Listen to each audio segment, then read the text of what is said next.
Had to pause there. Yeah, so Merlin, Gandalf being the magician, some magical act, some act of benevolence, some act outside of ourselves, some act from the other side, some act from the veil, from the other side of the veil. God's in charge of waking someone up. And I think my intention was to do God's work, but if you'd wake up, there'd be a benefit for me if you would wake up, make my job easier.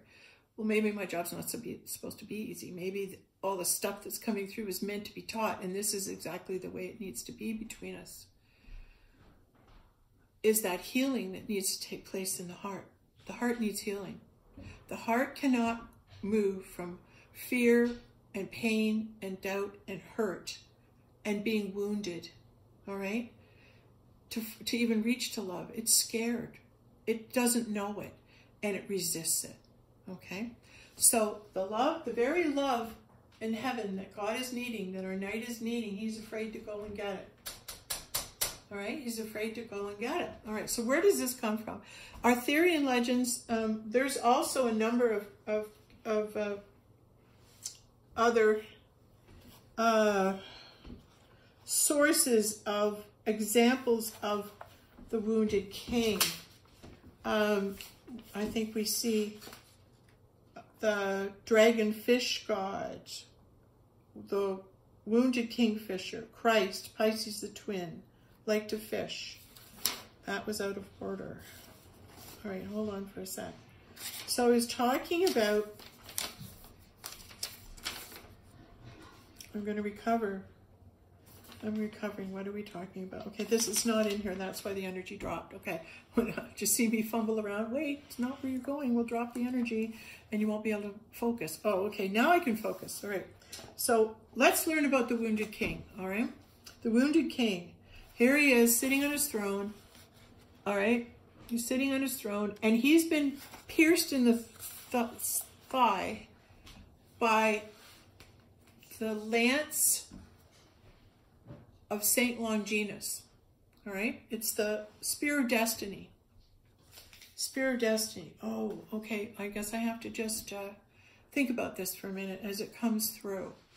The Spear of Destiny, just so you have a background of that, it was the spear that pierced Christ's side on the cross, all right? And, hold on. This might be the first thing I'll read. The spear that features the image is the lance of Longinus. The weapon belonged to a Roman centurion of that name, whose duty it was to oversee the crucifixion of Jesus and the two thieves, and who used the spear to pierce the side of Christ, thus hallowing it, making it sacred, hallowed. Hallowed be thy name, sacred. Thus hallowing it for all time. The lance, also known as the Spear of Destiny, became one of the most eagerly sought after relics during the Middle Ages and was featured widely in all the stories of the Grail. When things seem too heavy to bear, she walks beside them, offering her gentle, loving kindness, the Lady of Lances, the goddess. She suggests alternate ways to overcome wounds and fears. All right, so that's one more thing about the lance, the Spear of Destiny, because this has been spoken about a lot through history. Whether the relic was ever in possession of the Templar Knights remains an open question, though some authorities believe it was, but the story of the lance continued. It passed into the keeping of various important world leaders, including Herod the Great, the Emperor Charlemagne, and Rudolph II of Austria. Napoleon, having heard of that its possessor would rule the world, demanded it after the defeat of the Austrians at the Battle of Austerlitz, but it was hidden from him. Hitler, having seen the spear as a child, sought it, along with the Grail, as a means of establishing his power. The American General Patton discovered it in an underground bunker after war and had returned it to Austria. Part of it there remains, and then another fragment is kept in the Vatican treasure. This, the coming forth of the Spear of Destiny shows us a new direction within the journey, setting forth on the next stage of the quest. Find a new path through the woods, and sometimes a new country altogether. A great deal has been learned so far, and now this knowledge should be applied at every level of experience to bring fresh ideas into the journey and help separation, to help us to separate ourselves from worn out ways. Okay. So that's the spear. Okay, so that spear was used, I think, by Bors in a battle. He was really angry, and he accidentally, he stabbed the king with his lance of Longinus. So now the king line's bleeding. He's in his castle, and he can't do anything. Okay. This picture that I showed you is the wounded king. The ruined hall, cracks in the walls, and tattered furniture. And through cracks we see shards of sky. A stately man wearing a crown reclines in a throne. He's wounded in both thighs, and blood trickles from his wounds to the floor. His face shows the signs of drawn-out suffering. Near him stands the Grail Seeker, and he has in his hands the lance, from the tip which fall drops of blood. Above the king is a white dove and the manna he's being given. Okay, the wounded king of a line of chosen Grail guardians descended from Joseph of Arimathea. In other words, when Christ left, Joseph of Arimathea was in charge of the Grail, and it sustained him. And he took the Grail, Jesus' wife, and looked after her. Okay, so he swore that he would always watch over the Grail, Joseph of Arimathea. So his bloodline says we're guardians of the Grail. And in the time that this was written, Joseph of Arimathea is the uncle of Jesus, who gave up his own tomb to hold the body of the crucified Messiah. Now, right there, don't let that go by.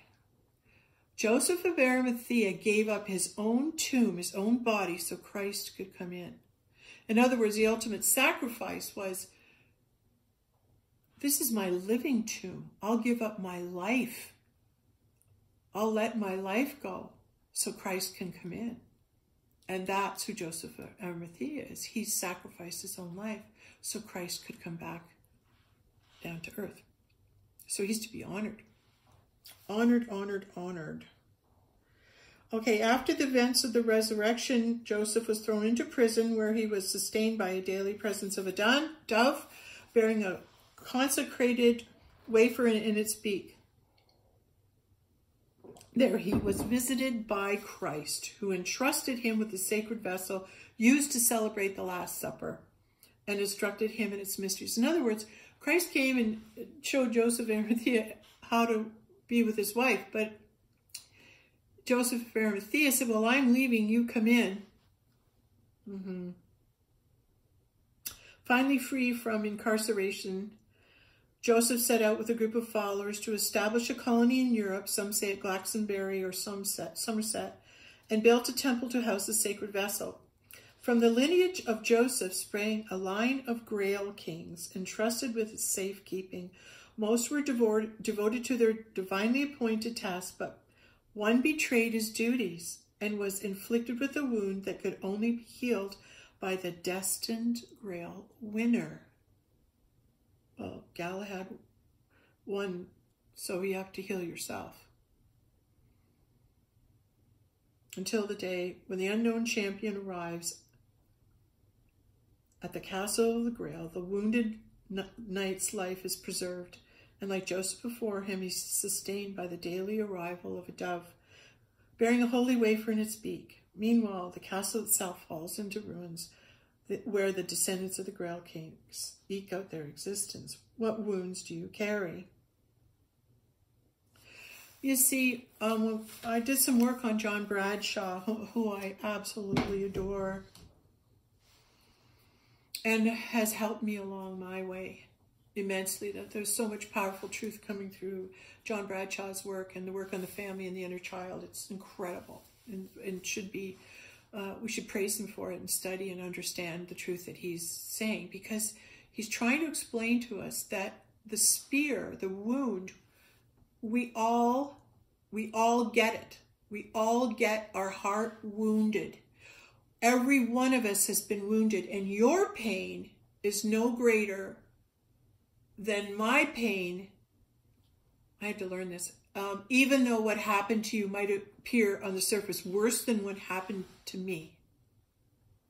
All right? So if you want to get out, you know, no, I had the worst abuse. No, I did. No, I had a pretty bad abuse. No, I did. I'm not going to use that past to get in the way of my future. I'm not going to keep bringing up that past hurt and pain that gets in the way of my future. And if I do, things will stagnate. You'll become the Grail King. You'll be sitting in your castle and it'll start to fall apart. And then other Grail Kings, the Fisher King.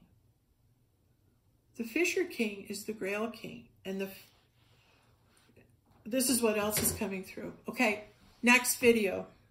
Getting good at this, aren't I?